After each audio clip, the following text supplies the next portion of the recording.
Committee on Physician Supervisory Responsibilities. I'm obviously not Ms. Shipsky. She wasn't able to make it today, so after some gentle prodding from my medical board colleagues, I'm here to make this work. I'd like to remind you to please turn your cell phones to silent and make sure they're off the table. Also, everyone with Blackberries, please make sure your Blackberries are also off the table so we can avoid feedback noise. I think that will be a non-issue soon with Blackberries to be off the table itself. At any rate, you may notice committee members accessing their laptops during the meeting. They are using the laptops solely to access the committee meeting materials that are in electronic format. This is an official business meeting of the Medical Board of California. As such, disruptions of the board's business will not be tolerated. We have a designated time on the agenda for public comment and ask for public comment on each agenda item. I ask that you be respectful of the need to conduct the board's business. Should anyone disrupt this meeting, I will ask the person to conduct himself or herself in such a manner that permits the board to transact its business. This meeting is available via teleconference. I believe that's a first for us, is it not? Individuals listening to the meeting will have an opportunity to provide public comment and will be assisted by a moderator who will be facilitating the teleconferencing process. For those members of the public participating via teleconference, please wait until the moderator has introduced you before you make your comments. To request to make a comment during the public comment period, press *1. You will hear a tone indicating you are in queue for the comment. If you change your mind and do not want to make a comment, press #. Assistance is available throughout the teleconference meeting. To request a specialist, press *0. Each person will be limited to 2 minutes per agenda item. However, during agenda item 3, public comments on items not on the agenda, the committee has limited the public comment period for individuals in the teleconference to 20 minutes total. In addition, public comment from individuals here at the meeting will also be limited to 20 minutes total. Therefore, after 20 minutes, no further comments will be accepted. During public comment on any other agenda item, 10 minutes will be allowed for comments from individuals in the teleconference line and those in the audience. After 10 minutes, no further comments will be accepted. Sivan will be assisting me with receiving the public comments by teleconference during this meeting. The committee welcomes public comment on any item on the agenda, and it is the committee's intent to ask for public comment prior to the committee taking action on any agenda item. If for some reason I forget to ask for public comment on an agenda item and you wish to speak on that item, please raise your hand or identify yourself on the phone and you will be recognized.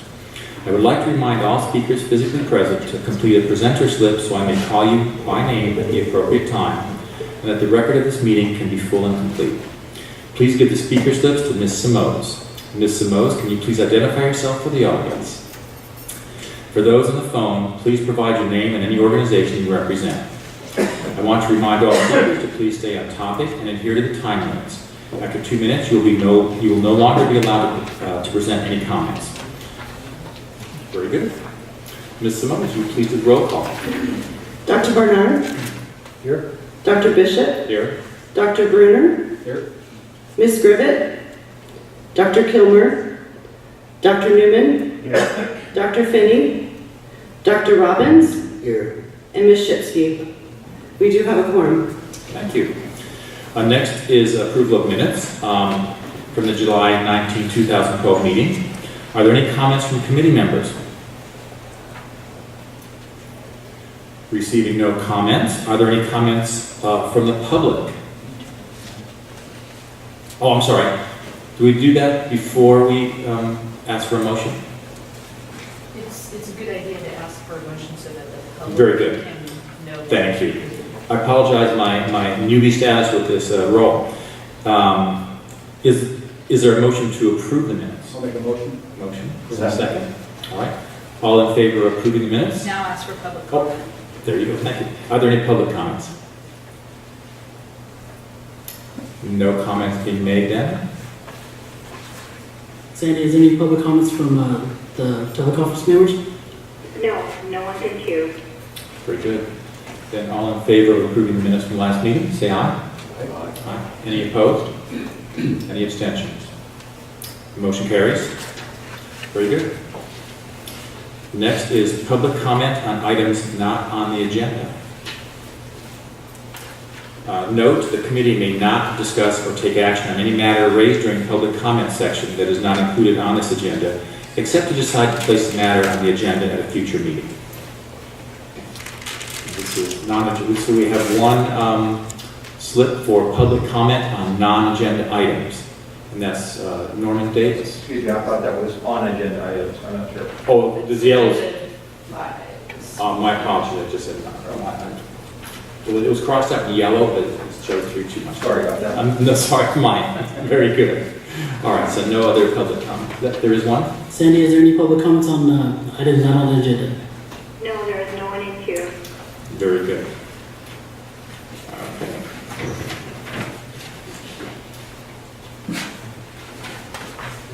The next item is discussion on medical spas. Ms. Simoes and Ms. Webb, please present the next agenda item. Thank you. Please refer to tab 5 in your committee packets. Board staff was asked to bring the issue of medical spas to this committee so the committee members can discuss the possibility of creating a definition in statute. For some background on existing law, medical treatment should be performed by medical professionals only. It is illegal for unlicensed personnel to provide medical treatments. Cosmetologists or estheticians, while licensed professionals and highly qualified in superficial treatments, may never inject the skin, use lasers, or perform medical-level dermabrasion or skin peels. Those types of treatments must be performed by qualified medical personnel. In the practice of medicine, physicians routinely delegate functions to allied healthcare professionals. Physicians, however, may only delegate to appropriately licensed staff that they know to be capable of performing the task.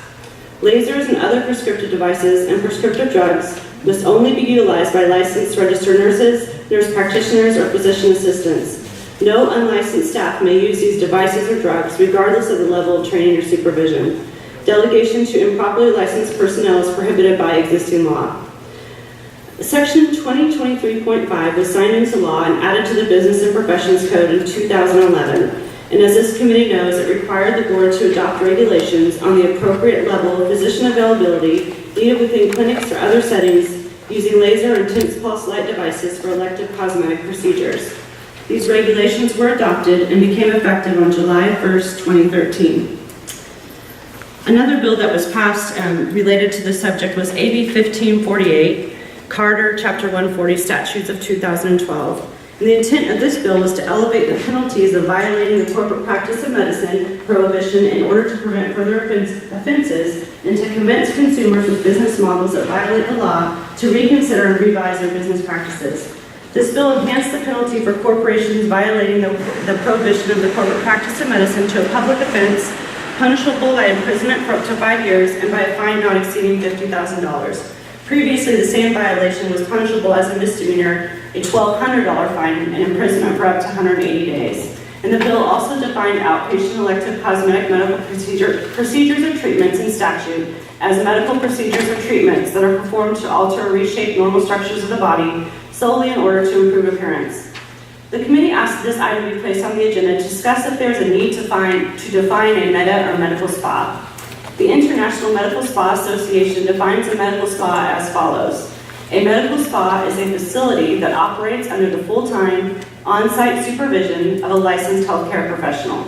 The facility operates within the scope of practice of its staff and offers traditional, complementary, and alternative health practices and treatments in a spa-like setting. Practitioners working within a medical spa will be governed by their appropriate licensing board if licensure is required. For the staff recommendation, a medical spa is not a facility that is currently licensed and regulated in California. However, as we have discussed, licensed physicians and other healthcare providers are licensed and regulated in California. The purpose of defining a medical spa in law would be to license and regulate this type of facility. Staff does not recommend creating a definition for medical spas in law, as individuals providing medical services are already required to be licensed and are regulated accordingly. If an individual is providing a service that requires a license or is outside of the scope of practice in any type of facility, including a medical spa, this is already a violation of law, which can be pursued criminally or administratively. And with that, I'd like to open this up for discussion by the committee members. Do committee members have any comments? Did I understand you? Sorry.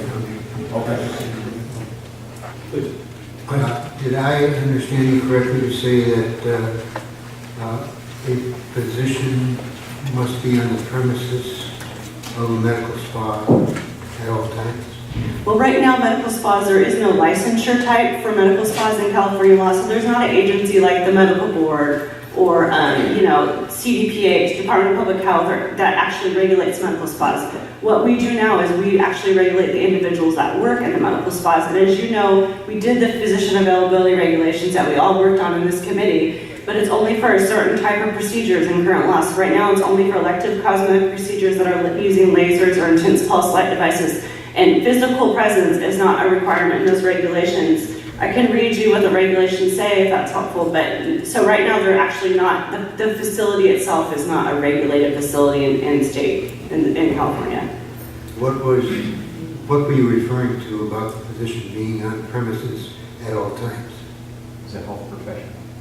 Oh, health professional. Yeah, not the physician. So either the health professional in that case would be either the physician or the nurse practitioner that's supervised by the physician or the PA or the other healthcare professional.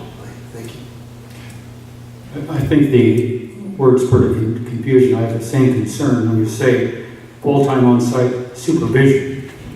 That means someone's on-site supervising something or someone, and the physician is responsible to be the supervisor. And Maybe we can, you can define it as other people doing supervising also. update those. This is information that was actually on our website right now. And so you're right, the physician availability regs don't require the on-site. So that's something we're looking at when we were kind of going through this stuff and I was preparing this memo. Some of this stuff is may need to be updated with the addition of our availability regulations that we did and the addition of AB 1548. That's all not under the cosmetic procedure stuff on our website. So we are looking at revamping our website and kind of updating this stuff and including more stuff that this committee has done and bills that have passed under that section of lasers and cosmetic procedures. So I'd hope that undergo some sort of revision so it reflects better what the state of California is, how they define a med spa rather than an international group. yeah, and exactly. Right now, it's not defined in the state of California, which is kind of what we're discussing right now. The only definition I could find in my search was this definition, and I just thought it would kind of give us a base to start from because it hasn't been defined in California yet, because usually you only define stuff in statute when it's a licensure category, so. Have we taken a survey of the different models of medical spas in California? We have not. I think we should. Any other comments? Perhaps we'll cover this later, but since we're talking about, this isn't exactly defining a medical spa, but and I'm going to ensure it would even belong to regulations that somewhere along the line, I've always been concerned that people can advertise and use the word medi-spa or medical spa when in fact they're not. It's an advertising issue. It's not a licensing issue. Just that I was wondering if there's some language that we could put somewhere in the regs that says if you advertise as a medi-spa, you have to have the healthcare professionals. And Yeah, that issue has actually been brought to me. The hard part for the medical board regulating that section of law is regulating advertising law like the one you're describing is most of the time it wouldn't be physicians that are advertising like that, and because we're the medical board, we can only basically issue sanctions against physicians. So most of the time when you would have someone, you know, what you're talking about, using Medispa and they're not properly licensed personnel or they're not providing medical services, whatever the case may be, most of the time it wouldn't be a physician doing that. So it would be hard for us as the medical board to impose a sanction against someone that's not one of our licensees, because really the only thing we can do is issue an administrative disciplinary sanction, and we can only issue that against our licensees. So I don't know if it's more of like a criminal thing. well, my idea was that you can't practice medicine without a license, that's for sure, but you shouldn't be able to advertise in Medispa without the healthcare professionals being there. And maybe this could go under the corporate practice of medicine regs somewhere or another. Comment? Yes, I'd like to further make a comment that if the term Medi-Spa is being used, that really is within the practice of medicine, and we should not allow the term Medi-Spa to be used by any type of facility defined in any way which does not involve a licensed medical physician. Okay, now I'm not saying they have to be there, I'm just saying that any time the term Medi-Spa is used to the public, it has to be clear that most people think that there's a physician affiliated with that because the term medical is being used. There's a whole number of day spas, luxury spas, other types of things, but I would recommend to the medical board that anytime the term medical is used, that it reflect that it is under a medical doctor, and therefore anybody using the term medical, Medi-Spa, would be regulated under the medical board. And I was going to say exactly the same thing. I think in the consumer's mind, the term Medi means something. Thank God we have wonderful physicians in the state, and the public has learned to trust us by and large, and I think we have to maintain that trust, and when they see Medi, they see a physician of some sort. So I think we really, and this may require legislative action, but I do believe we should consider getting a sponsor and discussing this in more depth. And in addition, if I might just take that one step further, once we start to define what a Medi-Spa is, and there are medical services being provided, I think we should consider the supervisory requirements should be based, I think I mentioned this at the very first meeting, should be based on the complexity and the risk of the procedure being done there. So certain procedures may not need an on-site physician, others may. And I think that's going to require more talk, more discussion, because again, the primary focus is the protection of the public. And I would even recommend that the ownership of a Medi-Spa should be no different than the ownership of a medical practice, and that a non-medical entity cannot have ownership in a Medi-Spa. That further confuses the issues. And I speak about this of what's happening in 2013 and 14. There was a Medi-Spa, advertising a Medi-Spa in Burlingame in San Francisco, California, just down the street here. They were in business for about 3 years. They closed their doors. They filed for bankruptcy. Turned out that the owners were an entity in Canada. Patients were left with no medical records, no idea what happened. Many of them showed up at our door. There were a number of different nurses that were practicing, doing medical procedures. There was never an on-site physician. There was never a local physician that I knew of. And so that's why these terms, people cannot borrow the term Medi and practice any type of medicine. And so I really think you can use that kind of example of the Dermal Lounge Medi-Spa, San Francisco / Burlingame, as a poster child to the Medical Board of California and to the legislature as far as how it affected patients now. If you want to have members of the public come and comment about their experiences there, how their health information is now locked up somewhere by who knows whom. And now we're left with trying to continue the medical care of these people. We have no records except for their recollections. Please, no, go ahead.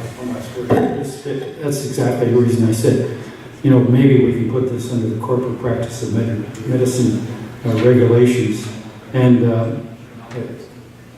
2 or 3 years ago when we first started this committee, it was known, or I did some research on this, and this is not we don't have to reinvent this wheel as other people have already invented it, such as in Iowa, Massachusetts, and Oklahoma. The definition of a Medi-Spa is the entity known as the Medi-Spa is considered to be a site where practice of medicine occurs. By putting that in their regs, it solves a lot of problems. In your research and in the research that's going to go on from the questions that were asked, which I agree with wholeheartedly, it might be to look in a place that we haven't mentioned, which is the patent office, because a colleague of mine in trying to find a name for his spa learned that Medi-Spa was actually a patented name. And it's not routinely enforced, but it exists. as a patent. Just on the documentation question, if you've ever requested records from a medical spa, they're either non-existent or very non-uniform. Electronic medical records requirement would certainly make it uniform and also assist in supervision. Are there any public comments? Sir? It's still on that agenda item. On this agenda, this specific agenda. Please state your name for the record, sir. My name is Norman Davis. I'm a healthcare attorney. Had over the years have attended this committee several times. I'm not representing any one person or group today, but am concerned about some of the actions that have been taken. Very concerned about unreasonable selective enforcement by the Department of Consumer Affairs, by the Medical Board, by the BRN, which has targeted professionals in the aesthetic and cosmetic medicine. I have 3 thoughts for your consideration. I promise to take only a couple minutes. The wording of the physician availability that has been passed after a couple of years of work, and I appreciate the efforts that have been made to define that. I've been on many of those committee sessions. I know the work that's gone into it. But it does include, that is 136450 on physician availability. It refers to elective cosmetic procedures. My concern is that it should apply across the board, not just for the use of lasers or intense pulse light. It should apply to all medical procedures regardless of where they're done. If we have availability required in the aesthetic field, why don't we have it in other fields? And I had a discussion prior to the meeting with Ms. Simonis, and I think you're working on that, and I applaud you for that, because my concern all along is the targeting of the aesthetic field versus something that applies to all fields in medicine. So comment number 1. Comment number 2, my wife had a small surgical procedure about a year and a half ago, and a plastic surgeon in San Diego. And on her way out, she noticed a poster about Latisse, and asked the girl at the desk if what's the deal on Latisse. I've heard about it before. She said, well, you know, we have it here. And so she paid for it and walked out with her Latisse. And unfortunately, her ice didn't fall out. We didn't have any repercussions of that. But this is not an unusual occurrence in physician offices. Now, I want to relate another story that about a young nurse with, excuse me? Your time is up. We're only allowing 2 minutes, so Okay. please, Brown. Let me finish this. Sure. A nurse in San Diego who was undercover walked in and asked her about getting a treatment for Botox, and then was told to come back later when she could do this appropriately. On her way out, she asked about Latisse, and the nurse with 10 years experience unfortunately made the mistake of providing Latisse for her. She was charged with a felony crime. Her criminal attorney had her plead guilty to a misdemeanor, and she thought it was over, and then she got a note from the nursing board that she's now defending her license for revocation. I'm very concerned about the selective enforcement. I've been involved in it for many, many years. End of discussion. I hope this committee considers that in their deliberations. Thank you. Thank you for your comments. Are there any phone comments? Any public comments from people on the phone? No, no one is in queue. Well, I think we brought up some really important topics here, and I wonder what the committee thinks. Should we try to craft any sort of a motion to go to the full board, or should we direct our staff to further investigate this and perhaps get back to either us or the board with further information? Sure. I'd like to make one comment about your number 1 concern, the wording of availability, et cetera, et cetera. Going back to my original premise of making this a medical entity described, takes care of a lot of it. That means if you're a medical entity, you have what we call it's owned by a physician perhaps, you have a good faith exam, you have a charge, you have a medical record, you have a treatment plan, and a delegation of the services after that. So simply wording it as a medical entity where you practice medicine sort of takes care of that, number 1. And I have no remarks about number 2 or 3. I appreciate your comments very much. I think that the current wording, which you mentioned that we talk about lasers and intense pulse light devices, is too restrictive. I would recommend to the committee that we broaden that definition to energy-based devices which have to be purchased by a physician.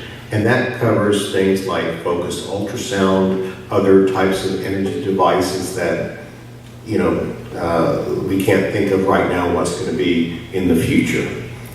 If I could comment on that, the board actually voted to broaden it to actually all procedures, and so I'm going to report on this at the board meeting, but we're going forward with legislation this year. It's going to be in the committee omnibus bill, and it's basically going to direct us to go through the reg process again on physician availability, but for all procedures. So I think that takes care of your concern. Excellent. Any other comments from any parties? Only on the in-office dispensing comment, I thought was something that does need more attention. Very good. Okay. Well then, I believe we'll move on to item 6, a presentation on fictitious name permits. Mr. Warden has graciously agreed to present to us today.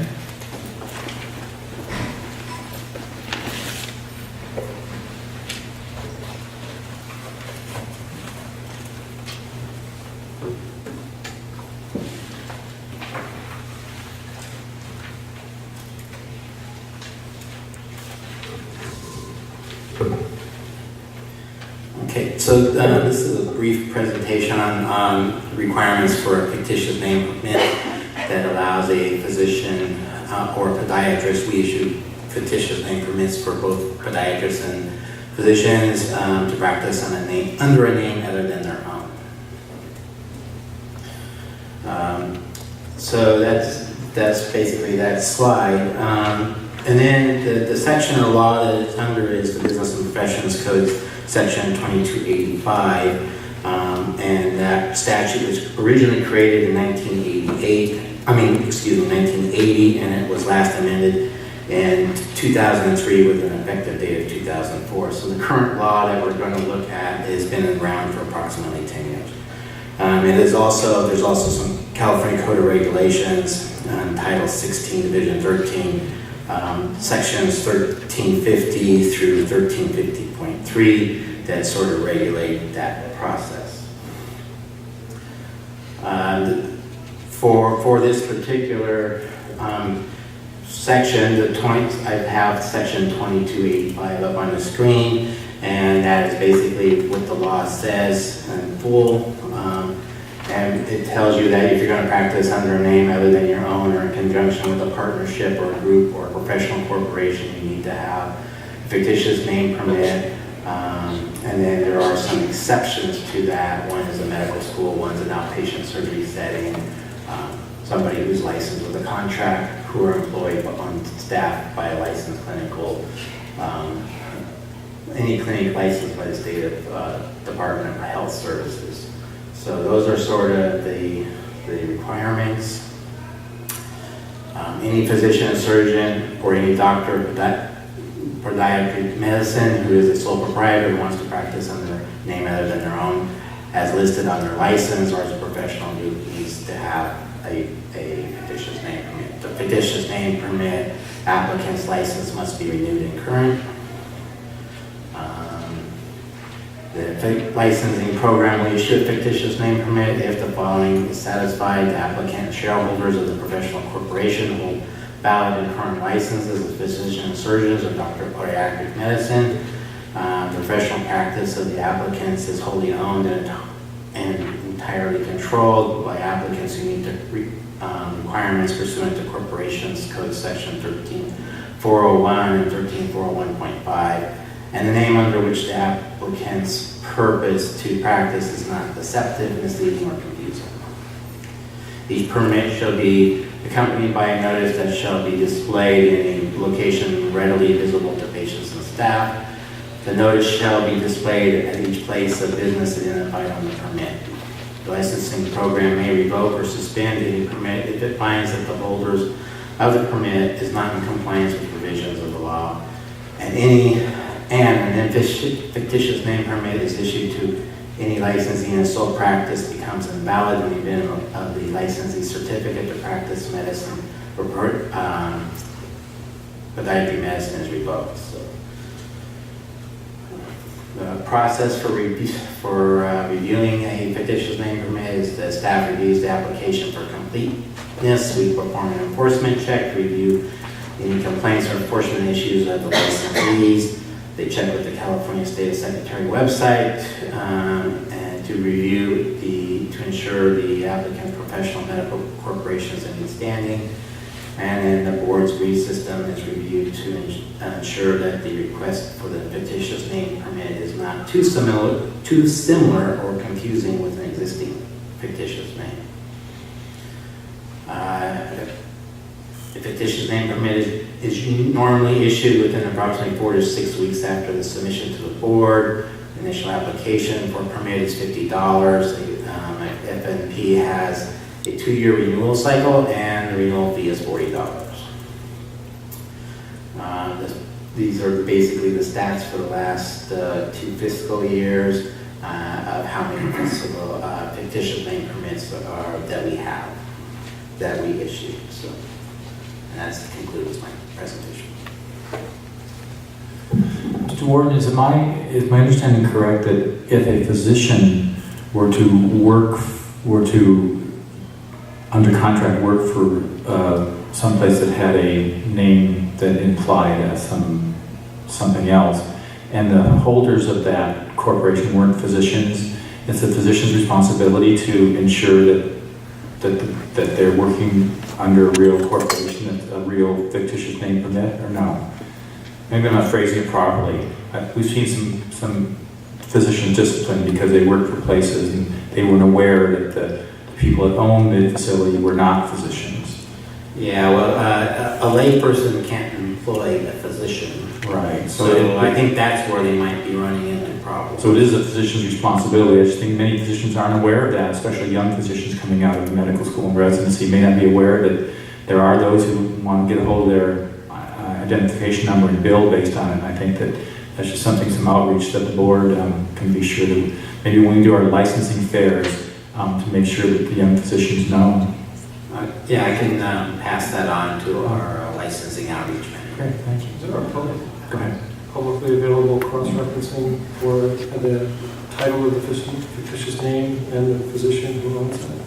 Well, we have information on our website about fictitious name permits, but I'm not sure what the actual, if it lists all the owner's name, because some of these fictitious name permits actually have quite a few owners to them, depending on what kind of their corporation, how it's set up, and how big their practice corporation is. Most of these are for group practices, so some of them are for other things, but they have the response is that a physician has to own the majority of that corporation. So I think the question would also be if a consumer saw a name of a practice group like Happy Valley Pediatrics, could they go to the medical board website and look up that name and see which doctors are under that name? I don't think they're going to be able to see all the doctors that are underneath that name. The main thing is that the physicians are going to have to give their name when they're treating your people. But as far as you can look up and see that Happy Pediatrics has a fictitious name permit, and then you would have to most likely call, because right now our system isn't set up to list every doctor that's under that. So, well, I think it is nice. I mean, the purpose of a fictitious name permit is to allow people to identify, yes, that name, but also who's behind it. As I think about the Medi-Spa area, I think that it'd be a wonderful tool for the medical board to cross-reference every business in California that uses the term Medi-Spa, for example, and find out, is there a fictitious name permit for that? If we find out from the overall medical board that the term Medi-Spa is indeed the practice of medicine, which I think it will be, I think that will be an excellent vehicle for the fictitious name department to run through any business that comes up with that name and send a letter and say, we need your permit and your fees and the physician who's involved. Right, so we don't license, as Ms. Mose said, we don't license med spas, and so some of these facilities we don't even know exist. So that's exactly the purpose of, I think the medical board as a consumer organization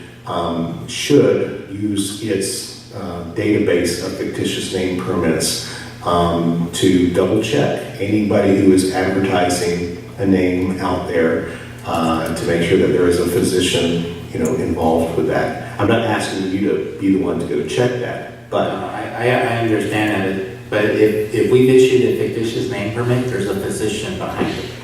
exactly, and that will help the consumer understand when something says medical or medi, that there's a physician behind it. And it's a great way for the Medical Board of California to get an idea. It'd be a wonderful project to just do a run through the Secretary of State's office on any business that has the term Medi-Spa in it and find out how many entities there are. I'd love to have that information before the next quarter committee meeting or whatnot. I'm not sure we have the ability to do that. I'd have to check into that. So, it's not, we cross-reference when we have a specific name with a specific corporation number. For us to try to run a mass search, I'm not sure we have that capability. I'm sure there'll be people to help you with that. One of the reasons helps is sometimes there's a great distance between the owner and the actual physical location of the spa, and understanding that distance makes a big difference in terms of availability for some of these. And that's our requirement. So it's uncovered, it's currently masked. It's very difficult to find this information. Well, I think once if we hopefully do have some legislation that would require anything with Medi in it to be licensed like anything else, then the data is going to be more available, hopefully. Because they will have vetted them. If it does become a license and licensed by the medical board, then we'll have that information.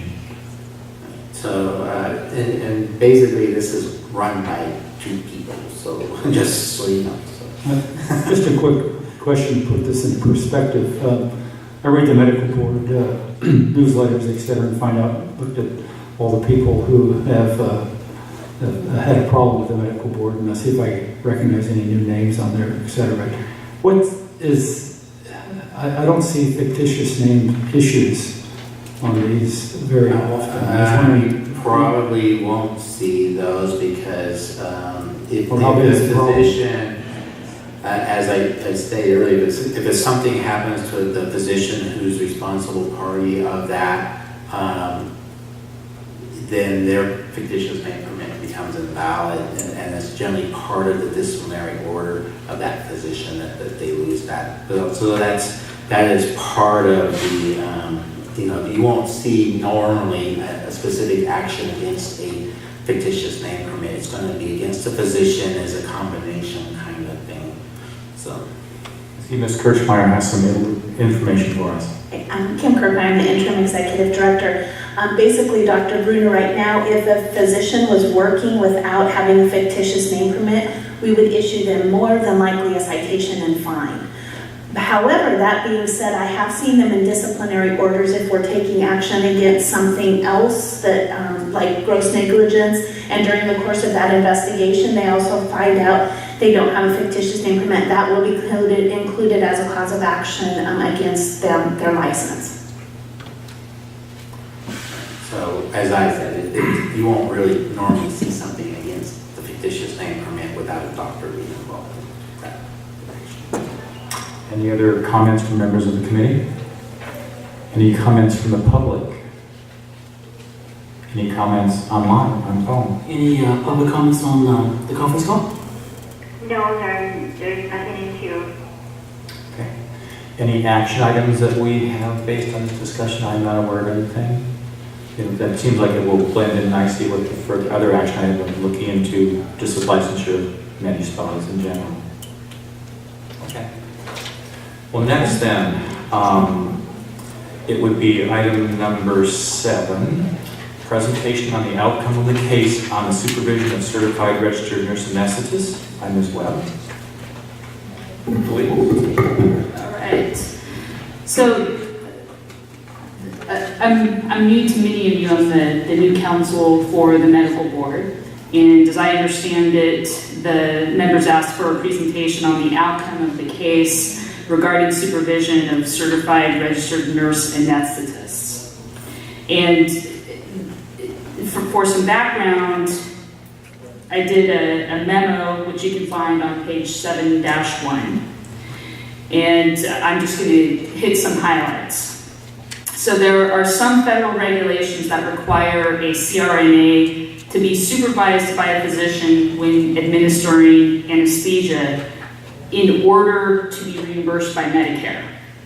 But there are other regulations that provide that a state's governor can opt out of those requirements if certain conditions are met. And there's 3. The governor must attest that he or she has consulted with the medical board and nursing board regarding access to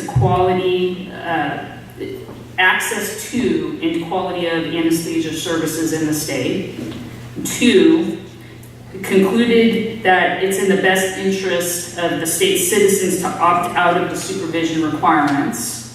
3, concluded that the opt-out is consistent with state law. And Governor Schwarzenegger opted out of the supervision requirement on June 10, 2009.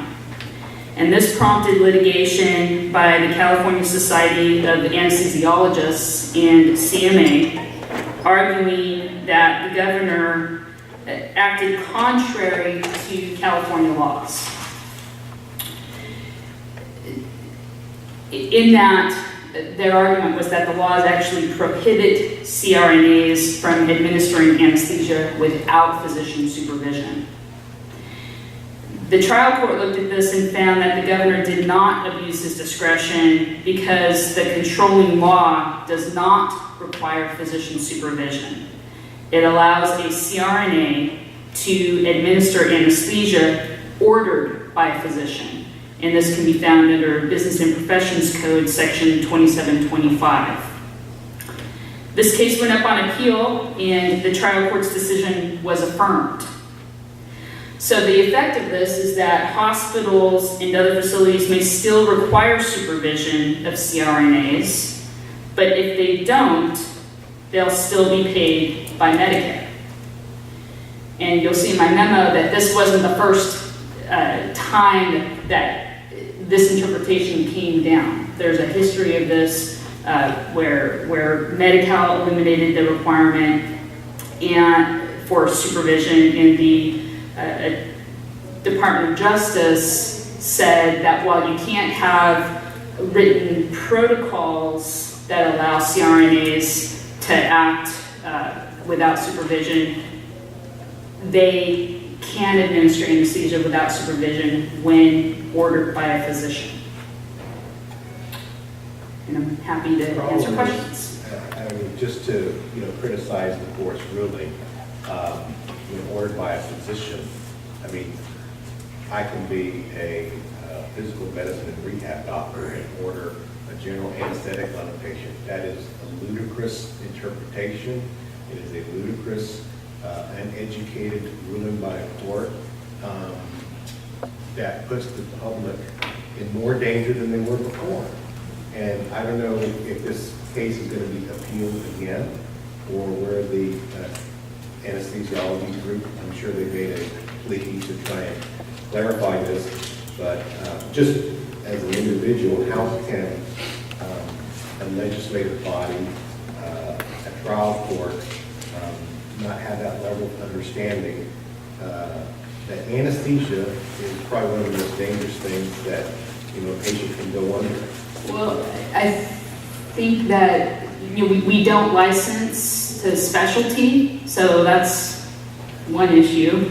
And this would require a legislative change, except that a governor can at any time withdraw the opt-out.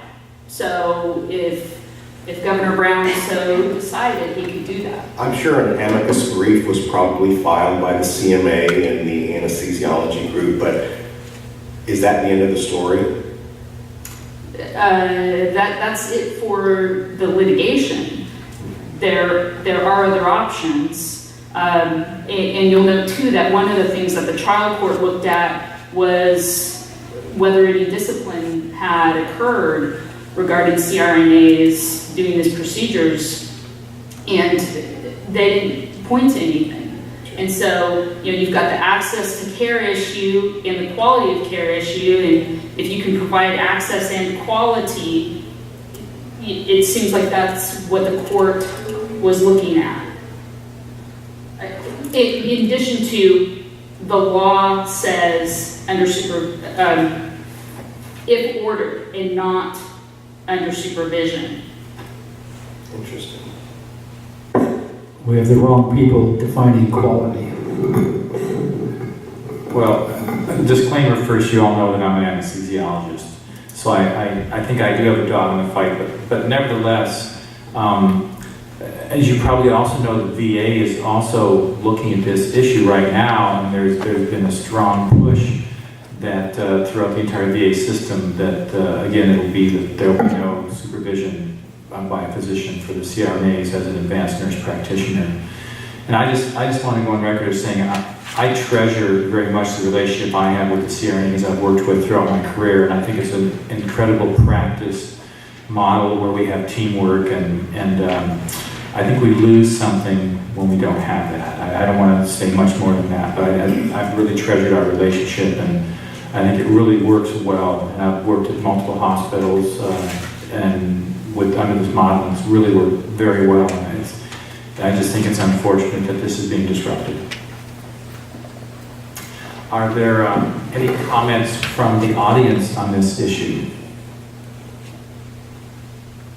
Any comments on the phone? Any public comments from participants on the phone? No, no one is in queue. Very good then. Well, we then move along to number 8, discussion of future agenda items and possible dates and locations. Do any committee members have any recommendation for agenda items at the next meeting? I mean, as I mentioned before, I would like there to be at least some kind of data collected on how many Medi-Spas there are in the state of California. I mean, not to be onerous to the medical board, but it would be good to have some kind of data just to understand, what the numbers are out there, how many of them do have fictitious name permits, and then maybe we can realize, well, what kind of revenue could be generated from the fees to identify those entities, and it may be something that could be an additional source of revenue for the medical board so that it will work hand in hand with our responsibilities for physician supervision to just get an idea of what we're dealing with out there. Well, I know if our staff can do it, it will be done, and they'll do their best effort. We'll just see what our resources can do. And they've always been very responsive to all our requests, so we'll certainly look into that. Any other? I think we should ask all the liability carriers how they can get response. To be honest, I think they're more restrictive than the current law. Would it be possible to have perhaps a representative from a liability carrier, a major one, give us a brief presentation, just look into that? That would be a possibility, perhaps. And to define clearly what they consider supervision. And I would recommend the Doctors Company or Cooperative of American Physicians as 2 in California. Dr. Bruder, did you look like you were raising your finger? I still want to make sure that we don't miss an opportunity to, this is, again, advertising Medi-Spas. I just want to make sure that we don't lose that language, or not that we've lost it. I just want to make sure that staff puts that into some form of language where we can consider it to go into regulations. And again, we talked about it quite a bit just about a half hour ago, and I think I mentioned that it would be a good place in the corporate practice of medicine. Medispa is advertising. Thank you. Ms. Kirschmeyer, Ms. Mose, perhaps, any comments on whether or not we could consider doing some sort of review of that before we have another meeting? We can look at it and define language.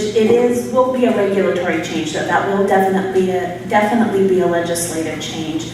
And I think that what Ms. Simoes was trying to explain was that you can say you can't use Medispa, but because there is no license for a medical spa under any agency, not only just the medical board, but under the California Department of Public Health, it's not a clinic, it's not defined anywhere, there will be difficulty in enforcing that law as to the use of Medispa. We'll look at it, we'll go back and talk about it as staff, but that's kind of where we're coming from. It's not going to have a physician, so who's going to be the one? Is it going to be like a cosmetologist that's using the word Medispa? And so then would it be the Board of Barbering and Cosmetology that's going to go after that individual? It's just who has the authority if there was a law that said you can't use the word Medispa in any advertising. And so we'll go back and look at that and kind of discuss that and see how that would play out, but it definitely would be a legislative change. Well, I think what we're all talking about today is I think the will of this committee at this point at least is that we think that the term medi anything should then be required to have a physician involved in it. So it would require legislative change, we agree, but I think that's the will of the committee that we're putting out very strongly, that we think the current situation does not adequately protect the public, and we should have a physician involved in each one of these cases if they're going to advertise any portion of MEDI in the name of the facility. Can I bring up another question? Dr. Newman had mentioned the absurdity of not identifying a specialist versus the term physician. And we, apparently the medical board does not license specialties. That is a fact that is accepted. However, in case after case, in project after project, we run into the fact that we don't identify who should be doing what. And my question is, without licensing specialties, can we still identify specialties for certain supervisory or actual practice of certain procedures? And can that identification be incorporated in a regulation without licensing specialties? Well, I think we have a precedent set with the PAs, that the PA may not function, and I have a member in the audience who'd like to give us, if I'm wrong, that I think the PA has to function underneath the specialty or capabilities of the physician that's supervising, if I'm not incorrect about that. So we do have a precedent in this matter, so it's not a totally foreign concept. It would be a big jump, certainly. It would be something that it doesn't exist in any other way, but that's something that has precedent. Please. I think this also is addressed somewhat by standard of care, where a physician who is practicing outside of their training and experience, even though they're permitted to practice, in a variety of areas, they still have to be acting within the standard of care. This is an interesting topic then. I mean, we can't settle this day, but would a physician, if a podiatrist orders an CRNA to perform some sort of anesthetic and something goes wrong, in addition to the CRNA being liable or under disciplinary, would that podiatrist and or dermatologist or any other physician who's not an anesthesiologist also be potentially disciplinable? This raises the whole can of worms here, which I don't think we can address today. But I'm just saying, proper supervision, when you engage in a supervisory role, like I said, since you're not really supervising, maybe they're not. And so I don't need to understand this. I'm just, that opens a can of worms. And I don't know if this will help, but if an individual is practicing and we get a complaint from that, from somebody on that individual, they're held to what an individual under that training and specialty, etc., is when they're practicing whatever that specialty, whatever that procedure is. They're held to the standard of what that individual, the training and everything would require. So when we're looking at them, you're going to have an expert in anesthesiology looking at an anesthesiology case. So that person, if they're a general practitioner, let's say, and they have no training, they're going to be held to the standard of what that anesthesiologist would be looking at. Do we have published standards of care from each specialty board that we adhere to? No, we don't. We actually, when we receive a complaint, it comes into our complaint unit. They triage that. If it goes to, then from that point, it would go to a consultant out in the field that would look at it, and that individual, basically an expert in that field of practice, and they're going to look at it and determine whether that's within the standard of care when they're reviewing it. We give them training, we provide training to the experts so they know how to review a case, they know how they're looking at gross negligence, what the definition is, what incompetence is, what the departure from the standard of care means, but they're looking at it to determine, did this individual follow what would be the standard of care in this particular case? Nothing published. We don't put that into law. It's a very important point. I mean, I think it could be accomplished. I think it might be extremely cumbersome, unfortunately. We get into, and we have our disciplinary chief here too, so you might want to comment, but it's a very broad topic of you get the nuances now of what that person should know, so I can't comment more than that. Well, only because we're trying to define how we're supervising those individuals who are providing care under our care, so we need to be able to define it very clearly. So that's what I'm looking for. Yeah, and supervision is a little bit different than just a standard of care.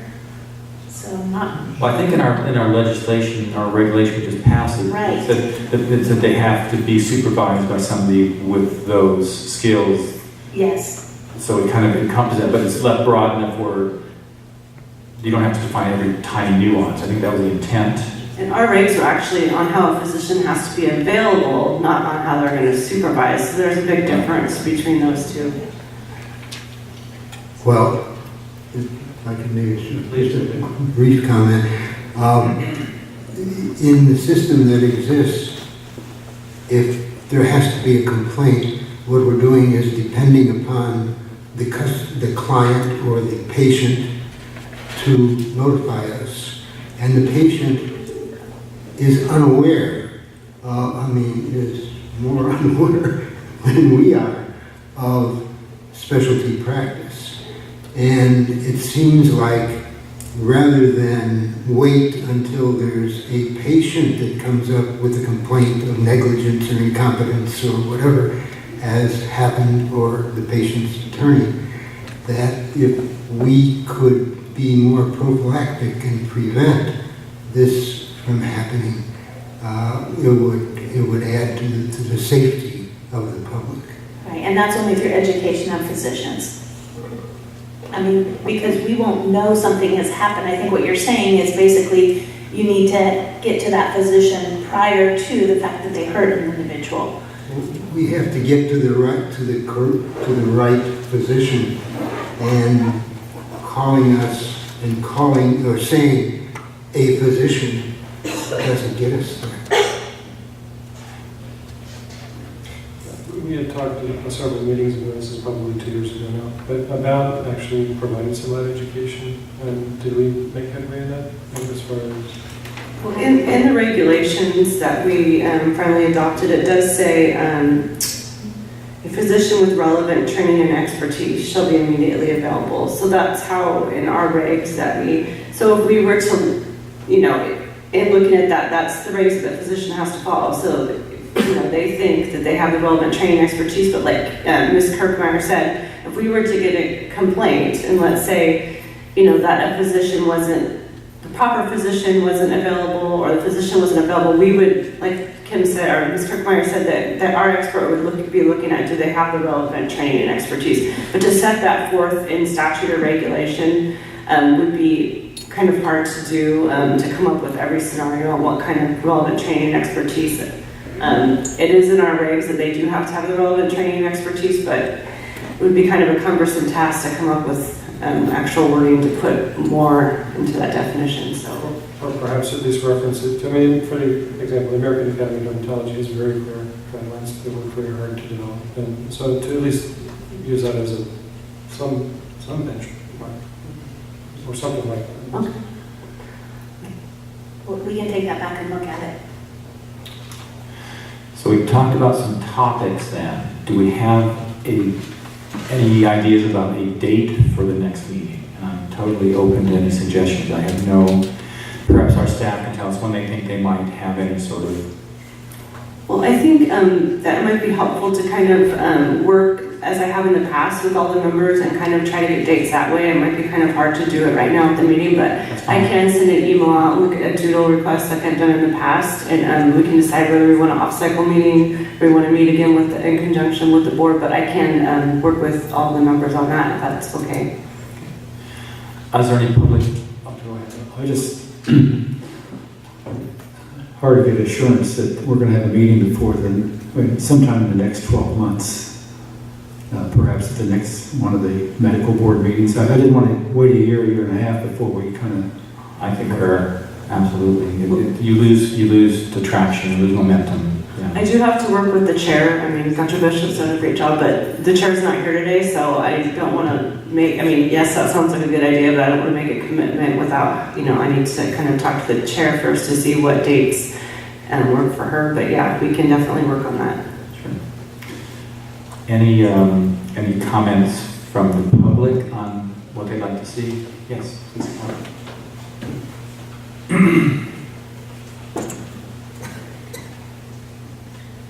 And please identify yourself for the record. Teresa Anderson, Public Policy Director for California Academy of Physician Assistants. Just based on the conversation that was going around supervision, I'd like to offer just a couple of points that are in our PA Practice Act in regulation. In terms of supervision required, what PAs are required to have, this might help with some clarification. I just want to read it right out of our regs that a supervising physician shall delegate to a physician assistant only those tasks and procedures consistent with the supervising physician's specialty or usual and customary practice and with the patient's health and condition. So, we do have very well-defined supervision requirements in our PA Practice Act. So I want to offer that. Thank you. I was hoping you'd bring that up. Oh, right there it is. Thank you. Very good. Excellent. Any other public comment? Anybody on the phone? Is there any public comment from participants on the phone? We have a comment from Beth Gervac, member of the committee. Please go ahead. I'm sorry, I can send an email to Jennifer. I don't know if you can all hear me okay, but just a couple of comments. Just from what I was trying to make from the hearing, it really didn't matter as much the specialty, the physician, or other providers as much as the training that had been. Sandy, can you review that? What is... She's a member of this committee, but she's not present. Who is it? And so We didn't she get the can't message. speak during her comment. Can I read a comment that she says, or? I don't think that that's appropriate. Are you hearing them?